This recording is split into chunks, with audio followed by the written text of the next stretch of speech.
ଠିଆ ହେଇଥିବି ପ୍ରତିବାରେ ସ୍ୱାମୀ ସ୍ୱାମୀର ସଂଜ୍ଞା କଣ ଚଳେଇବୁ। ଦେଖନ୍ତୁ ସ୍ୱାମୀ ଗୋଟେ ଏମିତି ମେଟେରିଆଲ ଆପଣ ସ୍ୱାମୀ ହେଇଛନ୍ତି ସ୍ୱାମୀ ନ ହେଇଥିଲେ ଆପଣଙ୍କର ଝିଅ କୋଉଠୁ ଆସିଲା? ଆଚ୍ଛା ଆପଣଙ୍କ ଝିଅର ବୟସ କେତେ? ତା ହାଇଟ୍ କହୁଛି ସେଇ 17-18 ଭିତରେ ଆଉ କଣ? ଆଚ୍ଛା ଝିଅଟି ପାଠ ପଢିଛି କେତେ? କଥାବାର୍ତ୍ତା ଯାହା ଜଣା ପଡୁଛି ମେଟ୍ରିକ ପାସ୍ କରିଥିବ ନା? ଆଉ ଗୋଟେ କାମ ପାଇଗଲୁ ତୁ ନିଜେ ପଚାରିବୁ ନିଜ ଉତ୍ତର କହିବୁ। ମୁଁ ଖୁମାର କମେ ଠିଆ ହେଇଥିବି ତମ ଘର କୋଉଥିବେ? ଆଚ୍ଛା ତମ ଘରଟା କୋଉଠି? ହଁ ତମ ବେଶ ବେଶ ଜଣା ପଡୁଛି ନିଶ୍ଚିତ ତମ ଘର ଗାଁରେ। ଆଚ୍ଛା ଗାଁ ମାନେ ତମ ଗାଁ ନା କଣ ମାଇଛାଇ? ଆଚ୍ଛା ଗାଁ ଯଦି ମାଇଛାଇ ହେଲା ତମ ପୋଷ୍ଟ କଣ? ହଁ ପୋଷ୍ଟ ତାହେଲେ କୁକୁଡ଼ା ଖୁଣ୍ଟି ହେଇଥିବ।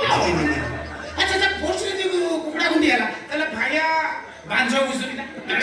ବାଞ୍ଝ ଘୁଷୁରୀ ଭାଇ ଆଉ ତୁ ପାଟି ବନ୍ଦ କରୁ ତୋ ବୋପା ବାହାଘର ଦେଖେଇଦେବେ। ଦେଖନ୍ତୁ ବାହାଘର ଗୋଟେ ଏମିତି ଜିନିଷ ସେଟା 3-4ଟା ଭେରାଇଟିରେ ଆସୁଛି। ଆପଣଙ୍କର ଲଭ୍ ମ୍ୟାରେଜ ଆସିବ, ଆରେଞ୍ଜ ମ୍ୟାରେଜ ଆସିବ, ନେଇକି ପଳା ଗୋଟେ ଆସିବ। ନେଇକି ପଳା ସେଠି ସେ ତମେ ଖାଇଦେଲ ମାଡ ଦରକାର। ଶୁଣନ୍ତୁ ମାଡ ବିଷୟରେ ମୁଁ ଆଗରୁ ବହୁତ ବର୍ଣ୍ଣନା କରିଛି। ଏଠି ବର୍ଣ୍ଣନା କରିବାକୁ ମତେ ପେସେନ୍ସ ନାହିଁ। ତୋ ପେସେନ୍ସ ଦରକାର ମୁଁ ଖାଇ ଦଉଛି ତୁ ନେ। ତମେ କଣ ତମ ତମର ସରକାର ସରକାର ଦେବରେ ତମେ କଣ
ଭିତରେ ସରା ସୁତର ହେଇକି ଚଲେଇଛନ୍ତି ଯାତ୍ରା। ନା ଏଠି ରହିବା ମୋର ଦରକାର ବାହାରେ ଠିଆ ହେଇଛି ଏକ ଗତିବିଧିକି ଲକ୍ଷ୍ୟ ତୋର କଣ ବାଘ ବାହାରିଲାଣି ମୁଁ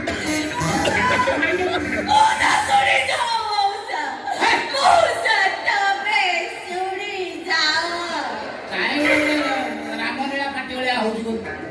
ଅତି କଥା ଗୁଡା କାହିଁକି ଏତେ ଅବସ୍ଥା ହଉଛି ଧିଆ ହାତ କଣ ହେଇଯାଉଛି ମୁଁ ତ କହୁଛି ଚାଲ ପଳେଇବା ତୋର ଏକାନ୍ତ ଯଦି ବୋପା ବେଦିରେ ବସି ବାହାର କରିବ ବେଦିରେ ବସି ବାହାର କଲେ କଣ କହିଲ ତମେ ମୋ ଭଳିଆ ସୁନ୍ଦରୀ ଟୋକି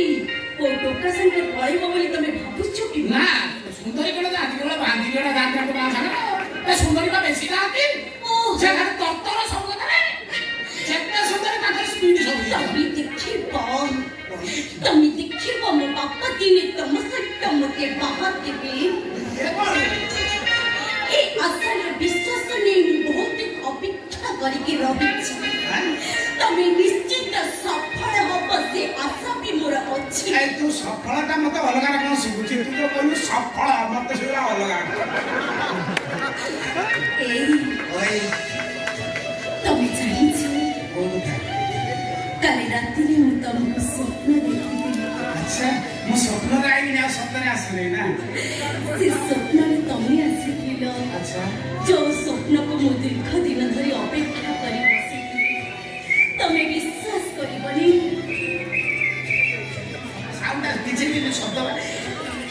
ଶୁଣ ସେ ସ୍ୱପ୍ନରେ ତମେ ବହୁତ ସୁନ୍ଦର ଦେଖାଯାଉଥିଲ ଆଚ୍ଛା ପୁରା ଏକଦମ ପୁରା ରାଜକୁମାର ଭଳିଆ ଆଚ୍ଛା ସେ ସ୍ୱପ୍ନରେ ତମେ ବଡ ହେଇକି ଆସିଥିଲ ଧନ ଧନ ବଡ ହେଇକି ଆସିଥିଲେ ସ୍ୱପ୍ନରେ ଆସିଥିଲ ତମ ମୁଣ୍ଡରେ ଟିପି ଟିପି ଚନ୍ଦନ ଆଚ୍ଛା ତମ ମୁଣ୍ଡରେ ଦୋଳ ମୁକୁଟ ଆଚ୍ଛା ତମେ ସେତେବେଳେ ବହୁତ ସୁନ୍ଦର ଦେଖାଯାଉଥିଲ ଆଉ ତମ ବର ଗାଡି କେତେ ସୁନ୍ଦର ସଜା ହେଇଥିଲା ଆଚ୍ଛା ହାତରେ କିଛି ଧନ ଥିଲେ କଣ ଥିଲା ତମ ହାତରେ ଗୋଟେ ଲମ୍ବା ଖଣ୍ଡା ଥିଲା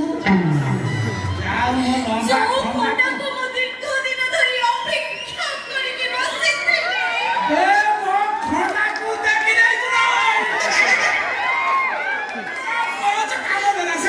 ତାପରେ ତମ ବର ଗାଡି ପୁରା ସୁନ୍ଦର କି ସଜା ହେଇଥିଲା ପଚାରିବନି କୋଉ ଫୁଲ ଆଚ୍ଛା କେନ୍ଦୁରେ ଆଉ ତାପରେ ତମ ବର ଗାଡି ଆଗରେ ବରଯାତ୍ରୀ ମାନେ ମଦ ପିଇକିରି ଧୁମ୍ ନାଚୁଥିଲେ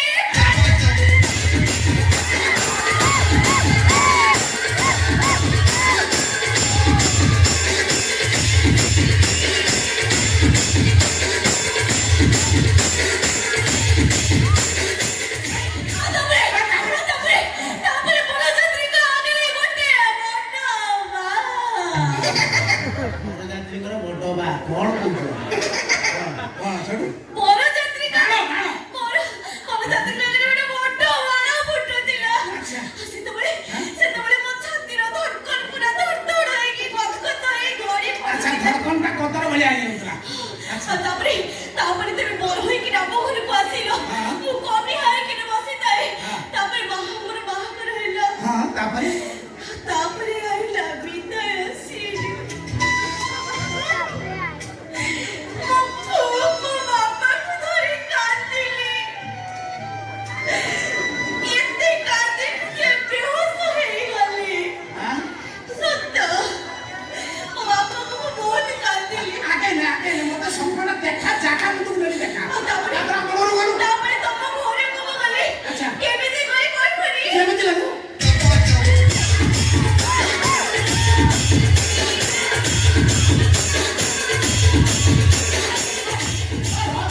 ଏମିତିଆ ଉତ୍ତୁବା ଦେଇ କିଏ ଯାଏ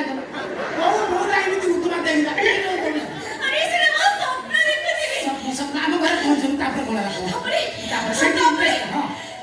ତାପରେ ହେଲା ବାସର ରାତି ଚାକିରି ଆପଣ ଏଡିଟ୍ କରିଦେବୁ ଚୌରାତି କାଟି ଦେଇଛି ଭଲ ଚୌରାତିକୁ ମୁଁ ଅପେକ୍ଷା କରିକି ବସିଥିଲି ତମ ଫେରିବା ବାଟକୁ ତୁ ଚତୁର୍ଥୀକୁ ଅପେକ୍ଷା କରୁଛୁ ଜମା ଆଗରୁ ଚତୁର୍ଥୀ କରୁନୁ ମୋ ହାତେ ଲମ୍ବର ଓଢ଼ଣା ଟାଣି ତମ ସେ ପାଦ ଚାପା ସାଉଣ୍ଡକୁ ମୁଁ କାନେଇଥିଲି ଆଚ୍ଛା ତାପରେ ତମେ କବାଟ ଖୋଲିଲ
चोरी केस पकड़ जेल को सपन देखी जो सतर्क जी तो भाई चाकर मोर दरकार लेबे तू किए रे घरे किए बे तू जानि नो मु अचन छा किए जानि मु किए बे बेसी कथा त कर जीबी गल्ला भितर के लोजी को अरेस्ट हो 100 मन मु जीबी रे के आ दुई मानो बेया पर कथि जाऊ नो हैं चकरा हैं चकरा फकरा किछ कोन मु होची चक्रधर माने श्री कृष्ण तो जे होची राधा एटा होची कुंजवन आ से जो करे सेना राधा कृष्ण उपाय दी ये जुगरे तो जो राधा को मु पाइबी रे नकुती हवे सात जन्म चेष्टा करे तू मो झियो बाहि परबनी तू एते सस्ता भाबेला मो झियो आ सगळे